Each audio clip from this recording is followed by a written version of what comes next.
బనకచర్ల కేసీఆర్ పాపమే. 2016 నాటి ఎపెక్స్ కౌన్సిల్లో ఆయన వ్యాఖ్యలతోనే బీజం. జగన్తో భేటీలోనూ నీటి తరలింపును ప్రోత్సహించారు. ఏపీ ప్రయత్నాలపై మేం తక్షణం అప్రమత్తమయ్యాం.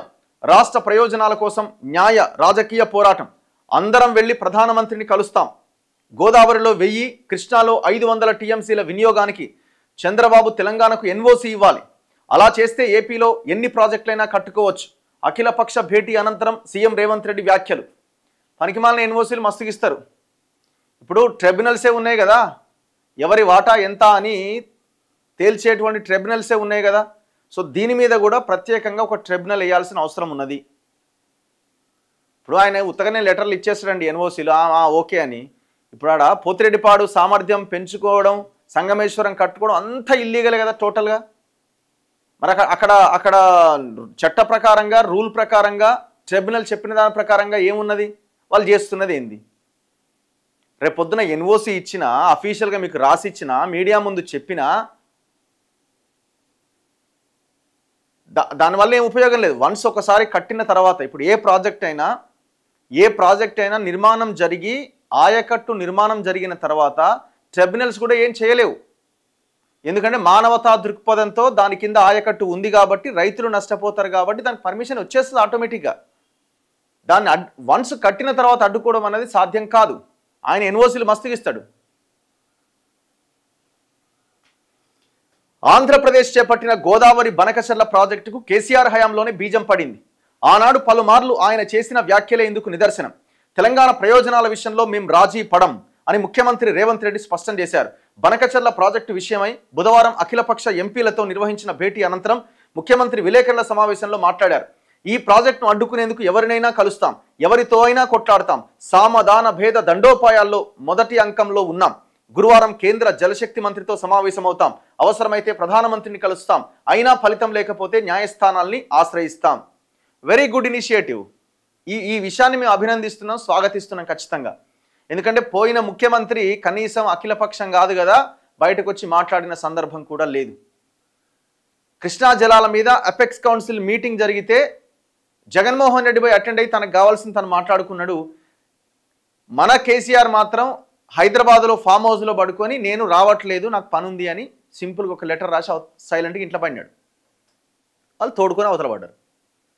ఫస్ట్ అపెక్స్ కౌన్సిల్ మీటింగ్ పోకపోతే జనం దుమ్మెత్తిపోసిరు. ఎట్లా పోవు నువ్వు, తెలంగాణ వాటా కోసం ఎందుకు కొట్లాడవని. మళ్ళీ సెకండ్ టైం పెట్టిన అపెక్స్ కౌన్సిల్ మీటింగ్కు తప్పని పరిస్థితుల్లో ప్రజల ఒత్తిడి మేరకి అటెండ్ అయిన ఢిల్లీకి పోయి. ఇది పోయిన గవర్నమెంట్ హయాంలో జరిగిన దుర్మార్గం. నాట్ ఈవెన్ సింగిల్ అఖిలపక్ష సమావేశం పోయిన 10 ఏళ్ళుగా పెట్టలే. సో ఆ ఇనిషియేటివ్ తీసుకోవడం మంచి పరిణామమే, కానీ ఇది కొనసాగాలి. ఈ ట్రెండ్ కొనసాగాలి. మీ చిత్తశుద్ధిని నిరూపించుకోవాలి.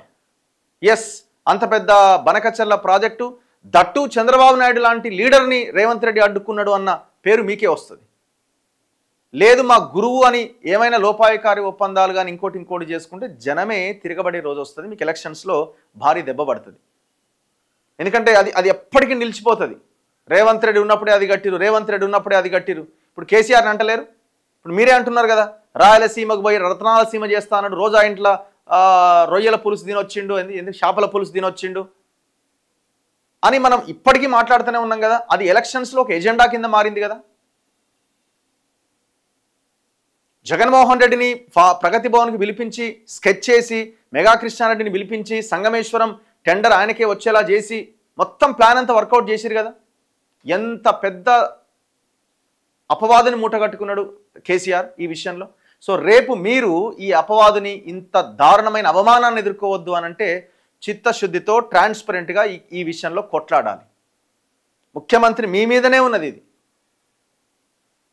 చంద్రబాబుకు సూచన చేస్తున్నా, మీరు పక్క రాష్ట్ర ముఖ్యమంత్రి, కేంద్రంలో మీకు పలుకుబడి ఉండొచ్చు, మీరేం చెబితే మోదీ అది వినొచ్చు. అంత మాత్రాన బనకచర్లకు అన్ని అనుమతులు వస్తాయని అనుకోవడం భ్రమ. అలాంటి అవకాశం లేదు. తెలంగాణ ప్రయోజనాల్ని కాపాడుకునేందుకు అవసరమైన ప్రణాళిక, వ్యూహరచన మా వద్ద స్పష్టంగా ఉంది. ఏం అక్కర్లేదు, వాళ్ళకి సంబంధించిన తెలంగాణలో ఉన్న భూముల మీద ఫోకస్ చేయండి. కథం, దారికి రాకపోతే అడగండి. వాళ్ళకు సంబంధించిన వాళ్ళ కమ్యూనిటీయో లేకపోతే ఇంకోటో వాళ్ళ అనుచరులో సన్నిహితులో వాళ్ళకు సంబంధించిన తెలంగాణ భూముల మీద ఫోకస్ చేయండి.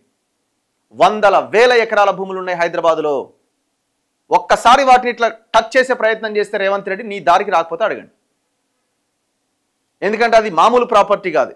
అక్కడ జాతి ప్రయోజనాల గురించి అక్కడ ఆలోచించరు. వాడి ప్రయోజనం దెబ్బతీసినప్పుడు తెలంగాణలో ఉన్న చంద్రబాబు నాయుడుకి సంబంధించిన ఆ చుట్టూ సన్నిహితులు అనుచరులు వాళ్ళ భూముల లెక్కలది ఎందుకు దారికి రారో చూడండి. ఇప్పుడు ఆయన ఆ ప్రయత్నం చేసినప్పుడు మీరు ఇంకో ప్రయత్నం చేయాలి.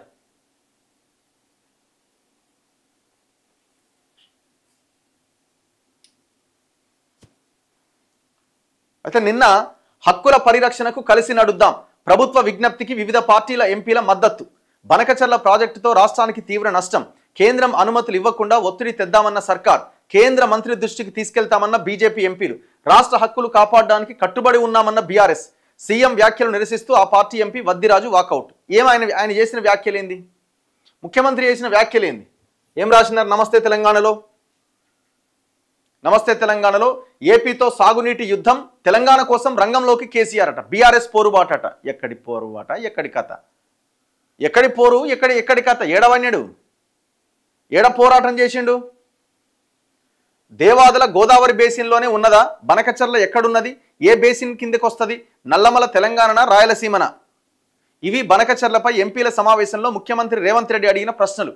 ప్రాజెక్టులపైన అవగాహన రాహిత్యం తేటతెల్లం, కనీస ప్రిపరేషన్ లేకుండానే కీలక సమావేశం, రాష్ట్ర నదులు, ప్రాజెక్టులు, అడవులపైన ముఖ్యమంత్రి అడిగిన ప్రశ్నలతో విస్తుపోయిన అధికారులు, సోషల్ మీడియాలో విమర్శలు, లైవ్ నిలిపివేత, రేవంత్ రెడ్డి నోట మా కాళేశ్వరం మాట, మా కాళేశ్వరానికి అడ్డం పడుతున్నారంటూ వ్యాఖ్య. ఇప్పుడు ఆయనకు అవగాహన ఉందో లేదో, లేకపోతే నేర్చుకుంటాడు. సింపుల్. మీకు అవగాహన ఉంది కదా, మీరు ప్రిపేర్ అయిన పెద్ద సబ్జెక్ట్ ఉన్న మనుషులు కదా మీరు. మరి ఆనాడు అపెక్స్ కౌన్సిల్ మీటింగ్కి ఎందుకు అటెండ్ కాలే?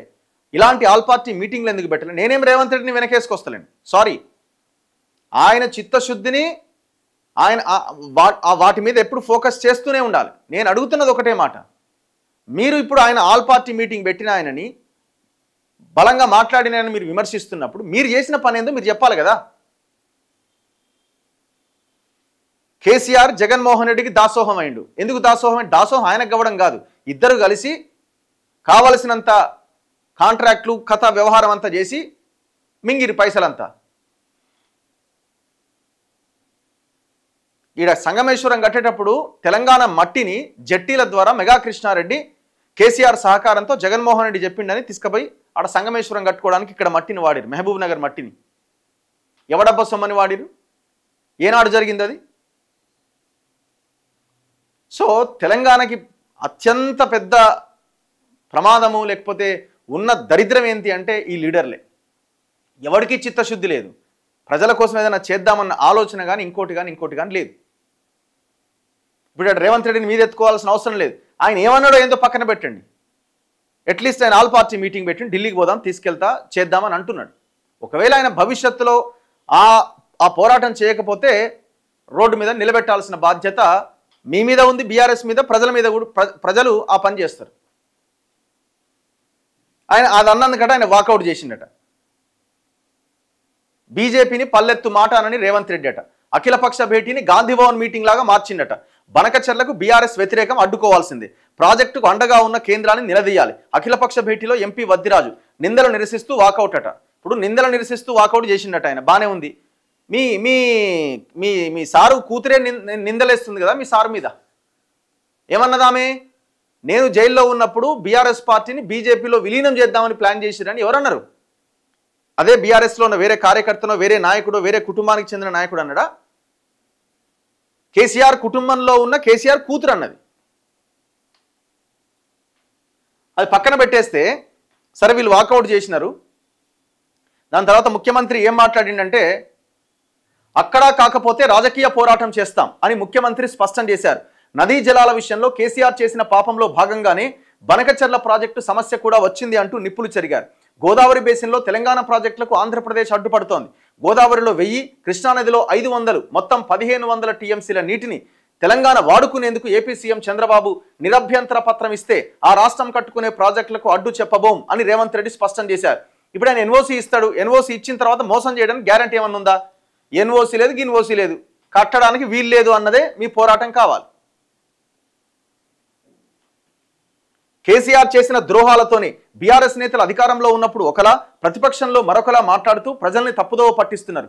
21/9/2016 తేదీన కేంద్ర ప్రభుత్వం నిర్వహించిన ఎపెక్స్ కౌన్సిల్ సమావేశంలో కేంద్ర జలవనరుల శాఖ మంత్రి ఉమాభారతితో పాటు తెలుగు రాష్ట్రాల ముఖ్యమంత్రులు కేసీఆర్, చంద్రబాబు, మంత్రులుగా దేవినేని ఉమా, హరీష్ రావు పాల్గొన్నారు. ఇది సెకండ్ మీటింగే. ఫస్ట్ మీటింగ్కి కేటీఆర్ అటెండ్ కాలే. గోదావరి కృష్ణా నదీ జలాల వినియోగంపై సుదీర్ఘమైన చర్చలు జరిగినాయి. 8 పేజీల మీటింగ్ మినిట్స్ ఉన్నాయి. ఆ కాగితాలు చూపిస్తూ నిన్న ముఖ్యమంత్రి మాట్లాడిండు. ఈ సందర్భంలో కేసీఆర్ గోదావరి నుంచి 3000 టీఎంసీల నీళ్లు సముద్రంలో కలుస్తున్నాయి. కృష్ణా బేసిన్ ప్రాజెక్టులకు 1000 టీఎంసీల నీళ్లు అవసరం. గోదావరి నుంచి కృష్ణాకు నీళ్లు తరలించి ఉపయోగించవచ్చు అని సూచించారు. అలా కేసీఆర్ వైఖరితో తెలంగాణకు జరగబోయే నష్టానికి పునాది రాయి ఆనాడే పడింది. గోదావరి నుంచి రాయలసీమకు నీళ్లు ఇవ్వొచ్చని అన్నారు. ఈ మీటింగ్ మినిట్స్ హరీష్ రావుకు పంపిస్తా. కేసీఆర్, ఏపీ నాటి సీఎం జగన్మోహన్ రెడ్డి మధ్య ప్రగతి భవన్లో 4 సమావేశాలు జరిగినాయి. వారిద్దరూ కూర్చొని గోదావరి జలాల్ని రాయలసీమకు తరలించాలి అని నిర్ణయించారు. సీమకు గోదావరి జలాల తరలింపులో సహకరిస్తానని కేసీఆర్ ఆనాడే జగన్మోహన్ రెడ్డికి హామీ ఇచ్చారు. ఆనాడు కేసీఆర్, జగన్ల మధ్య కుదిరిన ఒప్పందం ప్రకారమే చంద్రబాబు ఇప్పుడు ముందుకు వెళ్తున్నారు. ఇవాళ బనకచర్ల ప్రాజెక్టు నిర్మాణాన్ని ప్రారంభిస్తామని చంద్రబాబు అనగానే బీఆర్ఎస్ వ్యతిరేకిస్తోంది. గోదావరి బనకచర్లను కాంగ్రెస్ పార్టీ మొదటి నుంచి వ్యతిరేకిస్తోంది. నేను బీఆర్ఎస్ను, కేసీఆర్ను అడుగుతున్నా. 2016లో వివిధ సందర్భాల్లో శాసనసభలో గోదావరి జలాల్ని రాయలసీమకు, అదేవిధంగా పెన్నా బేసిన్కు తరలించడాన్ని మీరు ఆమోదించారు. ప్రాజెక్టుల నిర్మాణం ప్రారంభించడానికి అవకాశం కల్పించారు. ఈ రోజు బనకచర్లను ప్రారంభిస్తామని చంద్రబాబు అన్న మరుక్షణమే నేను, మంత్రి ఉత్తమ్ కుమార్ రెడ్డి ఢిల్లీ వెళ్లి జలశక్తి మంత్రిని కలిసి ఫిర్యాదు చేశాం. ఇతర కేంద్ర మంత్రులకు ఫిర్యాదు చేశాం. గోదావరి రివర్ మేనేజ్మెంట్ బోర్డు దృష్టికి తీసుకెళ్లాం. ఏపీ సర్కార్, ఏపీ సీఎం బనకచర్ల ద్వారా 200 టీఎంసీల గోదావరి జలాల్ని తరలించేందుకు ప్రణాళిక రూపొందించారని చెప్పాం. పరోక్షంగా మరో 100, మొత్తం 300 టీఎంసీల తరలింపునకు సివిల్ పనులు చేస్తున్నారు. కాలువలు, సొరంగాలు, రిజర్వాయర్లు 300 టీఎంసీల కోసం నిర్మించేలా ప్రణాళిక చేశారు. ఆనాడు కేసీఆర్ 400 టీఎంసీల తరలింపునకు ప్రతిపాదన ఇచ్చారు. రాయలసీమ పెన్నా బేసిన్లకు తరలించవచ్చని కేసీఆర్ సూచించారు. కేసీఆర్, హరీష్ రావులను శిక్షించాలి. మేం ప్రాజెక్టులు కట్టకుండా మిగులు జలాలు ఎక్కడ? అసలు మనకి గోదావరి మీద ప్రాజెక్టులే లేవు. ఉన్న కెపాసిటీని కూడా మనం వాడుకోవట్లే. సేమ్ కృష్ణా అంతే ఉంది, గోదావరి అంతే ఉంది. చంద్రబాబు నాయుడు ఏమంటుండు? ఇవి మిగులు జలాలు అంటుండు. మిగులు జలాలు ఎట్లయితాయి? ఇప్పుడు పైన తెలంగాణ ప్రాజెక్టులు కట్టి నీటిని వాడుకునే ప్రయత్నం చేస్తే ఒకవేళ అవి ఎక్సెస్ మిగిలిపోతే అప్పుడు దాన్ని మిగులు జలాల కింద భావించాలి. తెలంగాణకు దక్కాల్సిన వాటా, ఆ వాటాని మనం సరిగా వాడతలేం.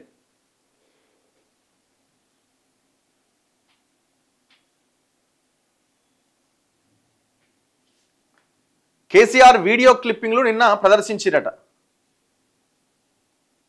అయితే ఇంకొక పాయింట్, మీరు ఇప్పుడు బీఆర్ఎస్ వాళ్ళు మాట్లాడుతున్నారు, ఎలక్షన్లకు ముందు ఈయన మహారాష్ట్రలో పార్టీని విస్తరించాలి అని ప్లాన్ చేసినప్పుడు శ్రీరామ్ సాగర్ దగ్గర లిఫ్ట్ పెట్టి నీళ్ళు ఎత్తుకపోరి అని ఎవరికి చెప్పిండు? మహారాష్ట్ర వాళ్ళకి చెప్పిండు. మహారాష్ట్ర వాళ్ళకి చెప్పిండు. ఇది ఎవిడెన్సే కదా. మహారాష్ట్రలో పార్టీ విస్తరించడం కోసం ఈయన పొడవలో ఆడబొడుద్దాం అనుకున్నాడు. లిఫ్ట్ పెట్టి నీళ్లు తీసుకుపోరు అని చెప్పి మహారాష్ట్ర వాళ్ళకి ప్రెస్ మీట్ పెట్టి మరి చెప్పిండు కదా మహారాష్ట్రలో మాట్లాడుతూ. మరి గోదావరి నీళ్ళే కదా. మరి ఎట్లా మీరు ఆనాడు శ్రీరామ్ సాగర్ దగ్గర లిఫ్ట్ పెట్టి పంపిద్దాం, మహారాష్ట్రకి ఇద్దాం అనుకున్నారు? ఇక్కడ పాయింట్ ఎక్కడ ప్రాబ్లం? ఇది ఈ బనకచర్ల అన్నది బనకచర్ల క్రాస్ రెగ్యులేటర్. ఇప్పుడు ఇది గోదావరి, ఇది కృష్ణ. ఈ రెండింటిని లింక్ చేస్తూ రాయలసీమకి, పెన్నా బేసిన్కి నీటిని తరలించే ప్రయత్నమే ఇది. ఇప్పుడు ఇక్కడ శ్రీశైలం ఉంటుంది. ఈ శ్రీశైలం దగ్గర మనకి ఇది లెఫ్ట్ బ్యాంక్ ఎస్ఎల్బిసి అంటాం కదా, శ్రీశైలం లెఫ్ట్ బ్యాంక్ కెనాల్. ఇక్కడ మూడు కాలువలు ఇక్కడ నుంచి 3 డివైడ్ అవుతాయి. ఇది ఎస్ఆర్బిసి, ఇది కుడిగట్టు కాలువ అంటారు, ఆంధ్రప్రదేశ్ రాయలసీమకు పోతుంది. ఇంకోటి నిప్పుల వాగు అటు వెళ్తుంది. ఇంకోటి ఏంది ఆ తెలుగు గంగ. ఈ క్రాసింగ్ పాయింట్ ఏదైతే ఉందో దీన్నే మనం బీసీఆర్ అంటున్నాం. ఏంది ఇది? బనకచర్ల క్రాస్ రెగ్యులేటర్ ఇది. సో ఇక్కడికి నీటిని తరలిస్తారనమాట. ఇక్కడికి నీటిని తరలించి ఇక్కడి నుంచి రాయలసీమ ప్రాంతానికి, పెన్నా బేసిన్కి నీటిని తీసుకుపోయే ప్రయత్నం ఇప్పుడు చంద్రబాబు చేసేది. ఎక్కడి నుంచి తీసుకెళ్తారంటే ఇక్కడ మనకి గోదావరి మీద, ఇది గోదావరి, ఈ గోదావరి మీద ఉన్న పోలవరం. ఇది ఈ పోలవరం దగ్గర నుంచి ఇది కృష్ణాలో ఇక్కడ ప్రకాశం బ్యారేజ్, ఇది కృష్ణా నది, ఇది కృష్ణా నది. ఈ కృష్ణా నదిని క్రాస్ చేస్తూ పోలవరం నుంచి ఇక్కడ బొల్లేపల్లి అని ఒక విలేజ్ ఉంటుంది. ఈ బొల్లేపల్లి దగ్గర దాదాపుగా ఒక 200 టీఎంసీలతో 150 టీఎంసీలతో ఒక భారీ రిజర్వాయర్ కట్టబోతున్నాడు. 150 టీఎంసీలు అంటే దాదాపుగా 3 మల్లన్న సాగర్లతో సమానం. 3 మల్లన్న సాగర్లతో సమానం, దాదాపుగా 30-40 హుస్సేన్ సాగర్లతో సమానం. అంత పెద్ద రిజర్వాయర్లని ఈ బొల్లేపల్లి అన్న దగ్గర ఇది కట్టబోతున్నారు. ఇక్కడి నుంచి నీటిని ఇక్కడ కొన్ని లిఫ్ట్స్ వస్తాయి గ్రావిటీ ద్వారా, కాలువల ద్వారా, అండ్ లిఫ్ట్ కూడా పెట్టి ఈ ప్రకాశం నుంచి ఇక్కడ కృష్ణాని క్రాస్ చేస్తూ బొల్లేపల్లిలో నింపి బొల్లేపల్లి నుంచి ఈ బీసీఆర్ ఈ Banakacherla head regulator, Banakacherla cross regulator కలుపుతారు. ఇక్కడ నుంచి పెన్నా బేసిన్లోకి నీళ్లు తీసుకుపోయే ప్రయత్నం. ఇక్కడ ప్రమాదం ఇంకా కొంతమంది ఏమంటున్నారంటే ఆల్రెడీ ఇక్కడ పోతిరెడ్డిపాడు సామర్థ్యం పెంచేసి 24 గేట్లు పెట్టిండు. ఆ గేట్ల ద్వారా కృష్ణా నీటిని కావాల్సినంత తీసుకుపోతున్నాడు. పైన సంగమేశ్వరం కట్టిండు, తీసుకుపోతున్నాడు. ఇప్పుడు ఈ కృష్ణా నీటిని కూడా ఇప్పుడు ఆడ మిగిలిందే ఉంది. ఆ కృష్ణా నీటిని కూడా దాంట్లో ఇంకా తీసుకుపోయే ప్రమాదం కూడా పొంచి ఉందిగా అని ఈ గోదావరిని కృష్ణాని అనుసంధానం చేస్తూ ఈ ప్రాజెక్టు నిర్మాణం, ఈ రిజర్వాయర్ నిర్మాణం జరగబోతున్నది. ఇది పెద్ద కుట్ర. ఇప్పుడు ఇక్కడ మనకి మిగతా ప్రాజెక్ట్స్ ఉన్నాయి. తెలంగాణ ప్రాజెక్ట్, సీతారామ ప్రాజెక్ట్ అని ఇట్లా చాలా ప్రాజెక్టులు ఉన్నాయి. అసలు ఇక్కడ మనకు కావాల్సిన ప్రాజెక్టు మనం ఇంకా కట్టుకోనే లేదు. ఆయన ఏమంటుండు మిగులు జలాలు అంటుండు. ఈడ నీళ్లు మనం వాడుకుంటే కదా అడిగి పోయేది మిగులు జలాల ఇంకో జలాల తెలిసేది. ఏదేమైనా రాష్ట్ర ప్రభుత్వం ఏం చేయబోతున్నది, ఎంత చిత్తశుద్ధితో పని చేయబోతున్నది అన్నది ఆధారపడి ఉంది. ఇప్పుడు ఏమైపోతుందంటే ఇక దీని చుట్టే తిరుగుతుంది. ఇక మళ్ళీ ఎలక్షన్లు వచ్చేదాకా మళ్ళీ దీని చుట్టే తిరుగుతుంది. ఏదో ఒక సెంటిమెంట్ రాజేయాలి, ఉన్న ఇష్యూస్ అన్నింటిని పక్కన పడేయాలి. ఇట్స్ అ మేజర్ పార్టీలు చేసేదంతా ఇదే. ఇప్పుడు బీజేపీ వాళ్ళు కానీ మిగతా కొంతమంది అనేది ఏంటంటే అసలు మనం కట్టుకున్న ప్రాజెక్టులన్నీ మనం ఉన్న నీటినే మనం సరిగా వాడుకోవట్లేదు కదా అన్నది పాయింట్. అది కూడా వాస్తవమే. చలో, కేంద్రం దృష్టికి తీసుకెళ్తాం బీజేపీ ఎంపీ డీకే అరుణ. అఖిలపక్ష సమావేశంలో ప్రస్తావనకు వచ్చిన అంశాలను కేంద్రం దృష్టికి తీసుకెళ్తామని బీజేపీ జాతీయ ఉపాధ్యక్షురాలు ఎంపీ డీకే అరుణ పేర్కొన్నారు. ఈ సమావేశంలో చేసిన ప్రెజెంటేషన్ వివరాలను కేంద్ర జలశక్తి మంత్రి సిఆర్ పాటిల్కి సమర్పిస్తాం. అఖిలపక్ష సమావేశం తర్వాత మరో బీజేపీ ఎంపీ రఘునందన్ రావుతో కలిసి సచివాలయం మీడియా పాయింట్ వద్ద ఆమె మాట్లాడారు. రాష్ట్ర ప్రభుత్వ ఆహ్వానం మేరకు బీజేపీ రాష్ట్ర శాఖ అధ్యక్షుడు కేంద్ర మంత్రి కిషన్ రెడ్డి సూచనతో ఆల్ పార్టీ సమావేశానికి హాజరయ్యాం. రాష్ట్ర రైతాంగం ప్రజల కోసం హాజరయ్యాం. బనకచర్ల ప్రాజెక్టు ద్వారా రాష్ట్ర ప్రజలకు ఏమాత్రం అన్యాయం జరిగినా సహించబోం. ఈ ప్రాజెక్టు పైన సిఆర్ పాటిల్కు కిషన్ రెడ్డి సమాచారం అందించారు. గోదావరి జలాల్లో తెలంగాణ వాటా కేటాయింపుల్లో ఎంత మేర వాడుకున్నారు, గోదావరి పైన పూర్తి కావాల్సిన ప్రాజెక్టులన్నీ, వాటిని ఎందుకు పూర్తి చేయలేకపోయారు, దీని మీద మేము ఖచ్చితంగా ఫోకస్ చేస్తామని అంటున్నారు. ఇది ఆల్ పార్టీకి సంబంధించిన ఇది మీటింగ్ సంబంధించిన ఫోటో. ఇలా అందరూ పాల్గొన్నారు చూడండి. అసదుద్దీన్ ఓవైసీ, ఉత్తమ్ కుమార్ రెడ్డి, డీకే అరుణ, రఘునందన్ రావు, రేణుకా చౌదరి, ఇంకా బలరాం నాయక్, అనిల్ యాదవ్, సో వీళ్ళంతా ఎక్స్పర్ట్స్, కొంతమంది సురేష్ షెట్కార్, వీళ్ళంతా ఈ సమావేశంలో పాల్గొన్నారు.